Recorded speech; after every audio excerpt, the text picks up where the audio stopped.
Hi everyone, welcome back to my channel. So today we are going to start class 9th SST chapter drainage question answers. Today we are going to discuss the NCERT question number exercise from geography drainage chapter class 9th. Okay, so first question is saying that choose the right answer from the four alternative given below. Okay, so in the first question you have many MCQs, multiple choice question. You have to give the answer of that question. Okay, so first question is, in which of the following state is the Wular Lake located? So you have to tell me which of the following state is Wular Lake located. So Wular Lake क्या है? एक Wular lake था जो कि हमने पढ़ा था. वो बहुत क्या बोलते हैं, बहुत साफ़ होता है. वो पानी बहुत क्रिस्टल क्लियर होता है. वो लेक, ठीक है. और वो कहाँ पर पाया जाता है? वो आपका मैं ऑप्शंस पढ़ती हूँ. Rajasthan, Uttar Pradesh, Punjab, Jammu Kashmir. So you have to tell me. तो हमने पढ़ा था कि जम्मू कश्मीर में हम वुलर लेक हमें मिलता है, देखने को मिलता है. सो वुलर लेक कहाँ मिलता है? जम्मू कश्मीर में मिलता है, in the state of Jammu Kashmir. Okay, second question. The river Narmada has its source at. जो नर्मदा रिवर है उसका सोर्स कहाँ है, मतलब इसका ऑरिजिनेटेड कहाँ से होता है, मतलब ये कहाँ से निकलता है, कहाँ से स्टार्ट होता है नर्मदा रिवर. ओके, सो हमें पता है नर्मदा रिवर एक पेनिनसुलर रिवर है. ओके, पेनिनसुलर रिवर है. तो देख लेते हैं options. A Satpura, B Brahmagiri, C Amarkantak, D slopes of the Western Ghats. So you have to tell me from where the Narmada river has its source. Okay, so हम देखेंगे कि नर्मदा रिवर है ना, उस सतपुरा से तो नहीं होगा, ब्रह्मगिरी तो आता ही नहीं है, स्लोप्स नहीं आता. तो आपका राइट आंसर हो जाएगा अमरकंटक, क्योंकि ये जो नर्मदा रिवर है ना वो अमरकंटक एक जगह है, वहाँ से क्या करता है, वहाँ से फ्लो करना स्टार्ट होता है ये नदी. ठीक है. सो आगे है आपका थर्ड क्वेश्चन इसी पार्ट का. Which of the following lake is the salt water lake. So आपको बताना है सॉल्ट वाटर लेक कौन सा होता है जिसमें पानी मतलब खारा बहुत होता है, मतलब नमक बहुत होता है उस पानी में. ठीक है, सॉल्ट वाटर लेक. आपको ये देखना पड़ेगा salt water lake. First option Sambhar, second option D Dal, C option Wular, D option Govind. So यहाँ सॉल्ट लेक बोला तो सबसे पहले ये तो हट जाएगा, क्योंकि वुलर तो हमने अभी देखा है वो एकदम क्रिस्टल क्लियर होता है, जो कि क्लियर होता है, जो कि जम्मू कश्मीर में मिलता है. ओके, तो हमने देखा था गोविंद सागर तो मेन मेड है ये. ओके, उसके बाद दाल भी नहीं, तो आपका सांभर राइट आंसर हो जाएगा. सांभर ऐसा वाटर लेक है जो कि क्या है, आपका राजस्थान में पाया जाता है, और ये लेक है बहुत सॉल्ट होता है, बहुत सॉल्टी होता है. ओके, आगे which one of the following is the longest river in the peninsular river. Peninsular India, peninsular India मतलब इस साइड होता है, जो पेनिनसुलर के साइड होता है. ठीक है, तो वहाँ का सबसे लॉन्गेस्ट रिवर क्या है, सबसे बड़ा रिवर जो लंबी रिवर है. हाँ, लार्जेस्ट नहीं पूछा, लॉन्गेस्ट रिवर पूछा है. Okay, so option A Narmada, option C आपका हो जाएगा कृष्णा, ऑप्शन आपका C Godavari, option D Mahanadi. So आपका राइट आंसर आपका गोदावरी हो जाता है. गोदावरी आपका क्या है, लंबा है, क्योंकि ये तो वेस्टर्न साइड पे जाता है ना, तो आपका राइट आंसर ऑप्शन सी हो जाएगा. फिफ्थ क्वेश्चन बोला है which one amongst the following river flowing through a rift valley. Rift valley से कौन सा जाता है, रिफ्ट वैली से. तो अगर हमने देखा था कि वो दो ही रिवर है रिफ्ट वैली से जाता है, एक नर्मदा है, एक तापी है. ठीक है, तो इसमें नर्मदा तो है नहीं, तापी, तो आपका तापी राइट आंसर हो जाएगा. ओके, सो ये आपके कुछ एमसीक्यूज थे which you have to do. Okay, अगर आपको राइट आंसर पता था तो आप ज़रूर हमें बताइएगा. तो इतने ही थे. आगे देखते हैं फर्स्ट क्वेश्चन. अब क्वेश्चन स्टार्ट होते हैं. फर्स्ट क्वेश्चन है what is the meant by the water divide. Water divide का मतलब क्या होता है, आपको एक एग्जांपल के साथ you have to explain this question. So any elevated area such as mountain or upland separated two drainage basins, such upland is known as water divide. Ambala located on the water divide between the Indus and Ganga river system. Okay, so इसका मतलब है आपका अगर आपके जैसे दो river जा रहे हैं यहाँ पर. ठीक है, एक अगर ऐसे समझ लो, एक रिवर ए जा रहा है, एक रिवर बी जा रहा है. ठीक है, तो ये दोनों जो रिवर को सेपरेट करने के लिए, ताकि एक दूसरे से मिक्सअप ना हो, वहाँ पर एक वाटर डिवाइड जैसा पार्ट होता है. ठीक है, जैसे यहाँ पर कुछ अलग सा एरिया बन जाएगा, उठा हुआ एरिया, या तो वो माउंटेन्स हो सकता है या कोई भी अपलैंड हो सकता है जो कि उठा हुआ लैंड हो. तो ये क्या करता है, एज अ वाटर डिवाइड ये काम करता है, ताकि ये दो रिवर्स के इसको मिले ना. ठीक है, सो ऐसे आपको पता है सच अ माउंटेन, कोई माउंटेन हो सकता है, अपलैंड होता है, जो कि दो ड्रेनेज बेसिन रिवर को सेपरेट करते हैं एक दूसरे से. ठीक है, उस अपलैंड को बोलते हैं वाटर डिवाइड बोलते हैं. ठीक है, एग्जाम्पल में आप दे सकते हो, अम्बाला जो है ना, Ambala located on the water divide between the Indus river और गंगा रिवर सिस्टम के बीच में Ambala as a water divide work करता है. Okay, so this is the example.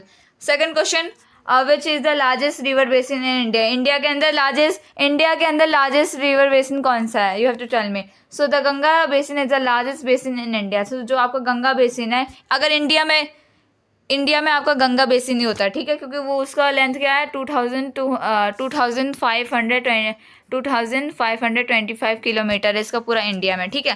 तो it is the largest, Ganga is the largest basin in India. Okay.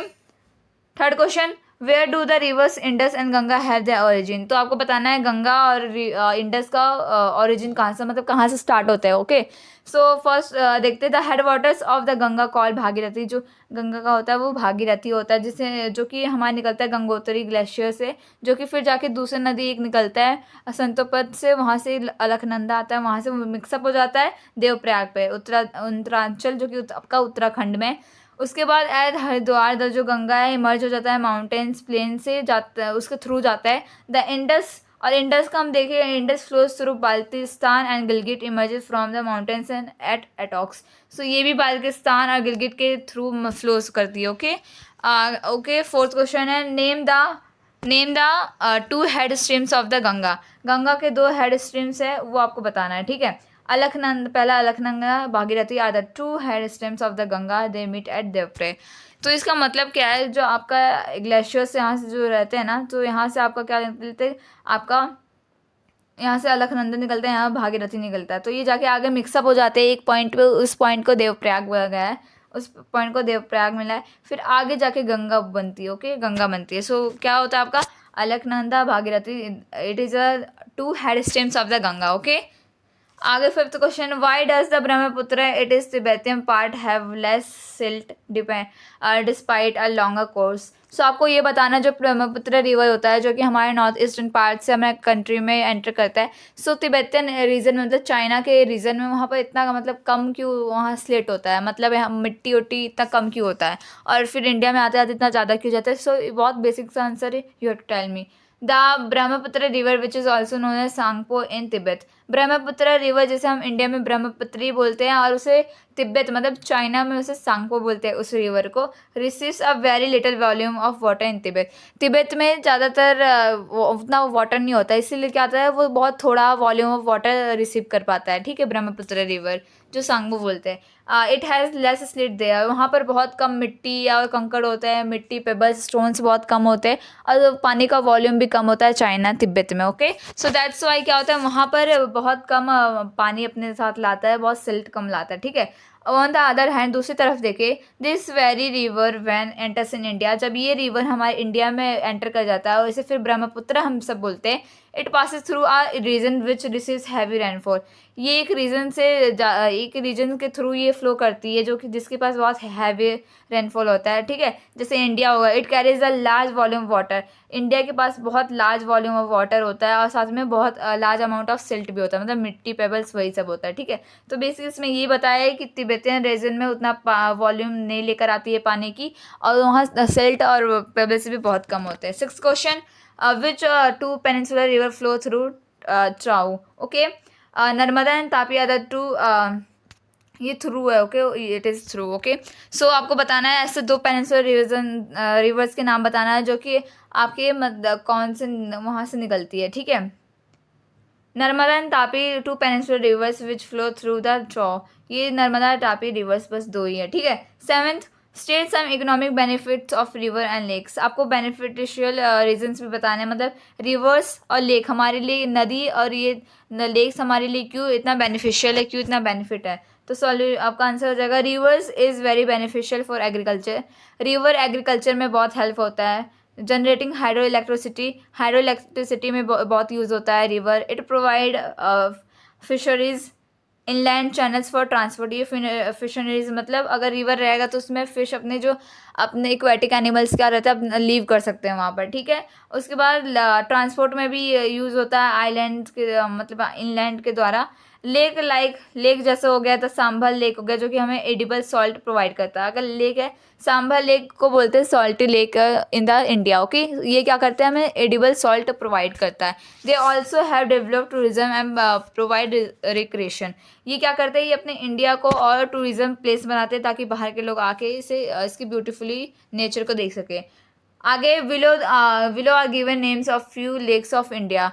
नीचे बहुत सारे लेक्स ऑफ इंडिया के नाम दिए हैं। ओके, सो आपको वो बताना है, कैटेगरी बताना है, ये नेचुरल है या क्या है, ह्यूमन बीइंग है। सो आप देख लेते हैं।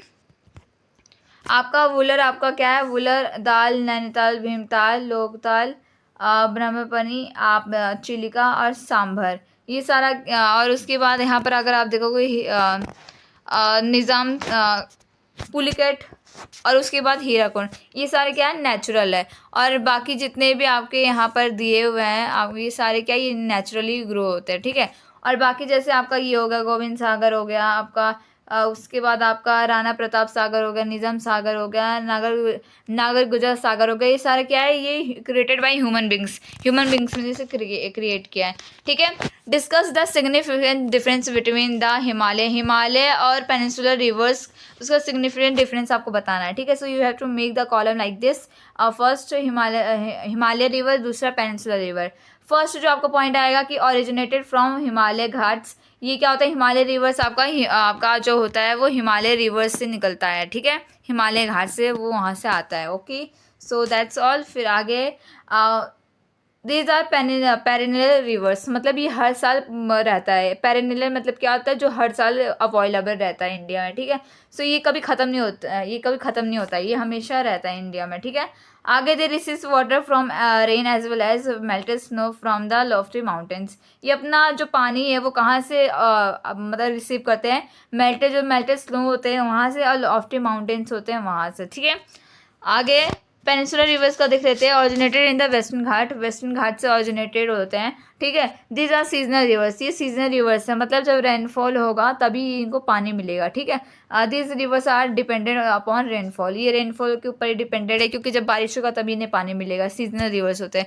During the dry season even the large reverse है रेड्यूस फ्लो ऑफ वाटर। जब ड्राई सीजन होता है, जैसे समर का सीजन हो जाता है मई जून में, अगर देखोगे तो इसमें क्या होता है, ये लार्ज जो रिवर्स होते हैं अपना जो अमाउंट होता है वो कम कर देते हैं, वाटर का रेड्यूस कर लेते हैं, क्योंकि उसमें पानी नहीं मिलता है, वो सीजनल होता है। Okay, compare the east flowing and the west flowing rivers of the peninsular plateau. So you have to also make the column like that, you have to make. Okay, so मैंने ऐसे आपको provide किया, but you have to make in your exam. Okay, answer है पहला west flowing rivers का देख लेते हैं। There are only 2 long west flowing rivers, केवल 2 ही 2 वेस्ट लॉन्ग फ्लोइंग रिवर्स है। पहला नर्मदा एंड तापी है, ठीक है। दूसरा आपका है दे फ्लो इनटू अरेबियन सी, वो अरेबियन सी में जाके क्या करते हैं, अपना डिपोजिशन मतलब फ्लो हो जाते हैं। They have laser number of tributaries, उनके पास ज़्यादा ट्रिब्यूटरीज नहीं होते, ऑफकोर्स 2 ही है जो कि वेस्टर्न साइड से जाते हैं, तो उनके पास ज़्यादा ट्रिब्यूटरीज नहीं होते हैं। फ्रॉम एस्टोरेज, वो एस्टोरेज बनाते हैं, मतलब बहुत सारे पेबल्स अपने साथ लेके जाते हैं और अलग अलग डिस्ट्रीब्यूशन कर देते हैं, ठीक है। कैरी लेसर सेडिमेंट्स, मतलब सेडिमेंट्स मतलब सिल्ट, वही सॉल्ट, सिल्ट हो गया आपका, और उसके बाद सॉइल हो गया, पेबल्स हो गया, अपने साथ बहुत कम लेके जाते हैं। East flowing rivers, many major rivers, बहुत ईस्ट फ्लोइंग रिवर्स जैसे महानदी हो गया, कावेरी हो गया, गोदावरी हो गया, कृष्णा हो गया, एक्सेट्रा हो गया। ओके, दे उसके बाद क्या है, they flow into Bay of Bengal, वो बे ऑफ बंगाल में जाके फ्लो होते हैं। हैव मैनी ट्रिब्यूटरीज, उनके पास बहुत ट्रिब्यूटरीज होते हैं। फ्रॉम डेल्टाज, वो क्या करते हैं, डेल्टाज फॉर्म करते हैं। Carry larger sediments and flow west flowing rivers, sea west की तरफ क्या करता है, फ्लो करते हैं।